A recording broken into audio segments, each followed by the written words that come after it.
but the hard thing is sit here this long, and get up and play and open up the chord right away, like the bow going and catch that. As you played your chords, like I said, they were more polished than the bow in the first show. Okay, what was hurting you was the inhibition of being just walking up there cold, having to play. What's the dynamic that you're going to start with? Forte. Like that? No, louder. Yes, you were one of the ones who, when I said forte, you said strong, right? Good. So I didn't get your name. I'm sorry. What's your name? Aria. Aria? Aria. Aria. Okay. So why did you do that right away? Come sit in the chair. Sounds crazy. Okay, Aria's next. Let's hear you play. Come up, strong like that. Let your mind in the music. And when you're ready, go just like you did.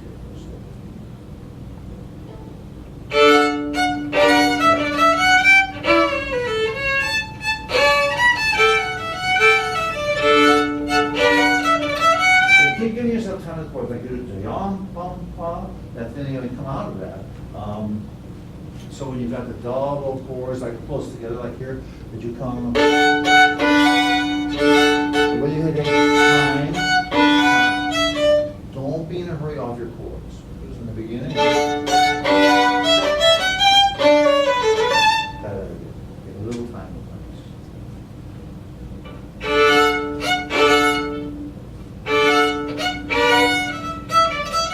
Again, eyes ahead. And that's the other thing I caught. Is that sometimes you were getting stuck.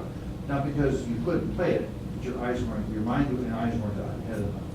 So if I was covering the music, like let's say you go from, here, I'm going to move this a little bit, and you stand a little, you stand over there a little bit, okay? And you just play from here, okay? Up there, and I'm just going to cover some of them, so over that, like that.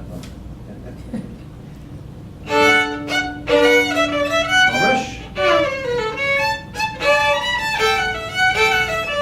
Don't be in a hurry.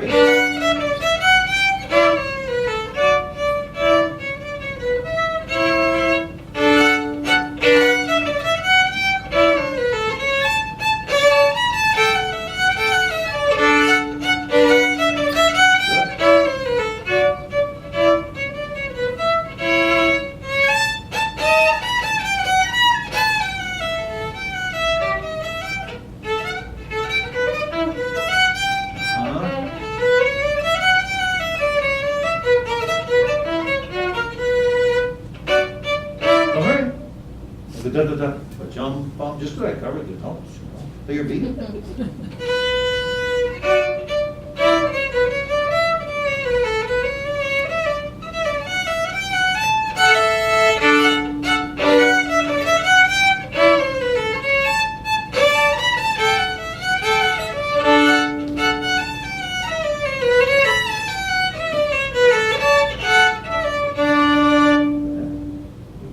Use the next one? Yeah, let's do it. That's good.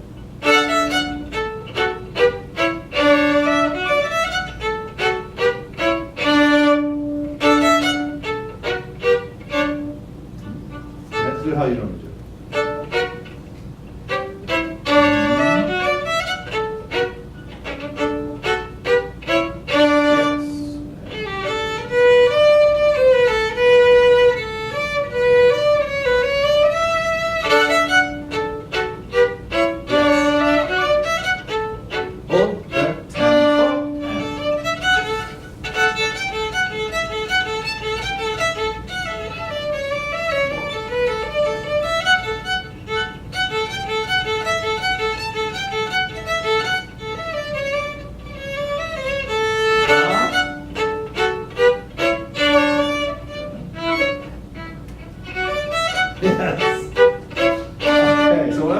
Toward the end, I was covering a whole measure at a time where he hadn't played it yet. So he's having to read. What you're doing is you're putting your brain on three levels. One is future. You're reading what you're going to be playing. Meanwhile, you've already instructed and observed what you needed to be playing for your hand. That's present tense, what you're actually doing. Past tense, you give a little bit of mental, maybe 5% maximum. Oh, that's what I did. But you don't keep your mind there because you need your mind ahead like that. When you did that, you got better and better at the reading. I was covering up more and more notes. At first, I wasn't covering any, I was just pushing his eyes ahead. Then I was pushing his eyes a whole measure ahead of what he was playing. So that is like a form of quick memory too. But you have that idea. But that's good sight reading. We do that in sight reading. We can't look at the note we're playing. We don't have time. We have to be looking several notes ahead. And you start to see patterns and learn to identify them more. That's what you want to do. So when you're playing in school orchestra, when you're playing things, especially when it's a simpler piece and you can handle it real easy, never look at the note you're going to play. Always look at the notes later. If you just at first should be one note ahead. So you're playing a B and the next one's a C, you're looking at the C when you're playing the B. And you start to push your eyes further ahead. When it's long, slow notes, you don't want to go too far ahead because you forget where you were and so you could daydream with it. But when it's a bunch of notes, like da da da da da da da da, you want to get your eyes at least 4 notes ahead and eventually a whole measure ahead. So you're in 3 time zones in your brain. The future is reading what you're going to do. You're sort of sorting it out, instructing it, you're saying your hand groups, you're doing all that analysis. And then, boom, you're playing it, and if you sorted it out, your fingers will do it as they've been trained to do it. Okay? It's an amazing principle. Okay? So let's look at a little bit more style on here. When you're playing, I like this. Let's go to this section here. What character, how would you describe how you want this to sound? Exciting. Good. Let's make it exciting. How are you going to do that? Lots of bow speed and like strong. Strong character, bow speed, that pretty much sums it up. You use more bow speed, you have to use more bow weight, otherwise you just slip. Okay.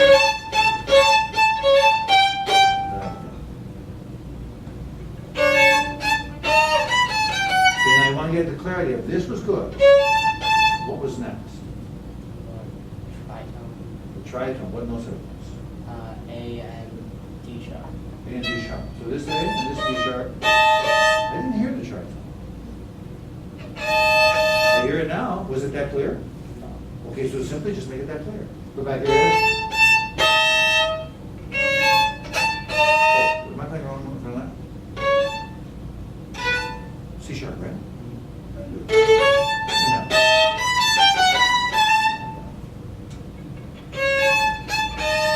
Yes, when you start with the grace note, have the 3 already down, as if it's a chord. So both just has to do it.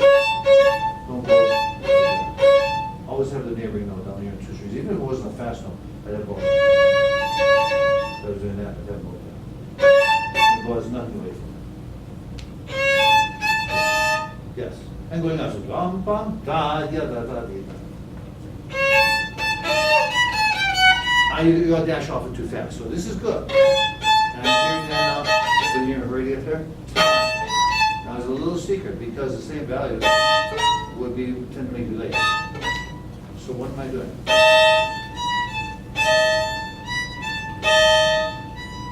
Can you catch it? Late between the chord and the next sound. And the next 4. So I release the A string. And feathering off my top A, but it's still going to get there. So I'm not trying to go all at once. So I give myself time to move my finger. Okay, so the A is longer than the D sharp. I should say the D sharp is shorter than the A. And the A can't be longer than it's supposed to be, but it has to be musically yon bottom like that there. D sharp, less like that. So it's more like that. Whereas the A is more like that.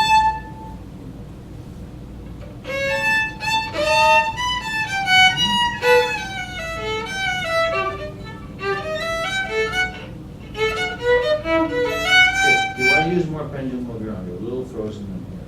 So you're trying to make string crossings with the hand and the arm is fighting. It's resisting. You want to walk around. That's the idea of 10,000 different positions. You want to just maneuver right around through. Take it slow. Same spot from the security. Watch my arm here, what I do. Now I have to come around for 4, so that's actually going this way, because I'm going to the lower string, clearing the higher string. Now I go E string.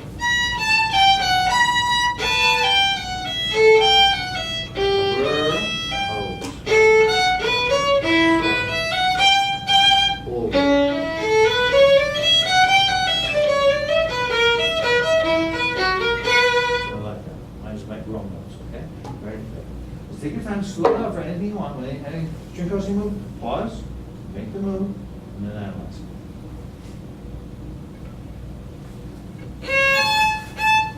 Yes. Yes. So remember how you did it two different ways, two different ways. One was this way, pretty good, and then you went a little bit this way, it didn't work. And you went back to that. You were right. It is more over, the fourth finger has to clear the E string. Has to bridge over.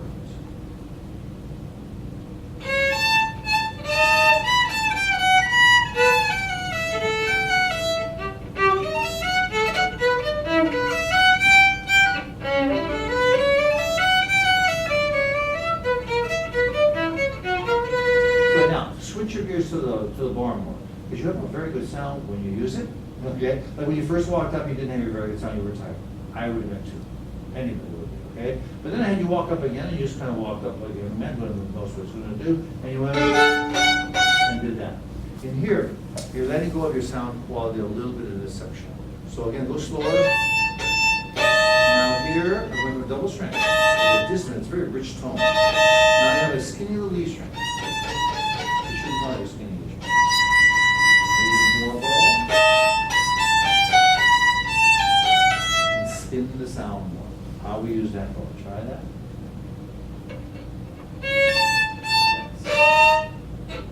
Yes.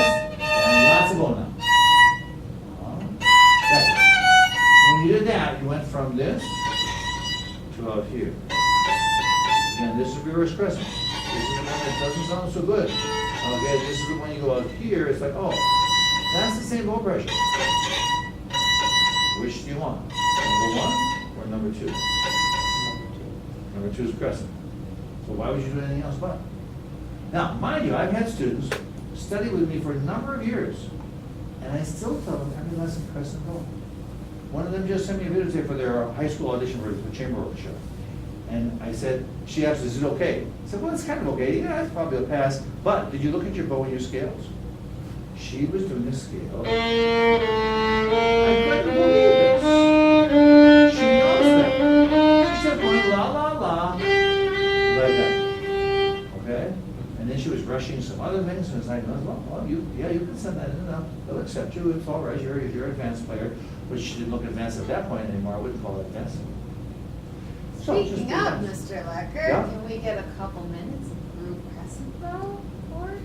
What? Can we get a couple minutes here of group crescent bow, seeing as we're out of time? The crescent bow? Yeah? You guys? Yeah. With everybody doing it? Yeah. Okay, let's all stand up. Gotta wake up. But let's give this last good minute a half. Yeah. Yeah.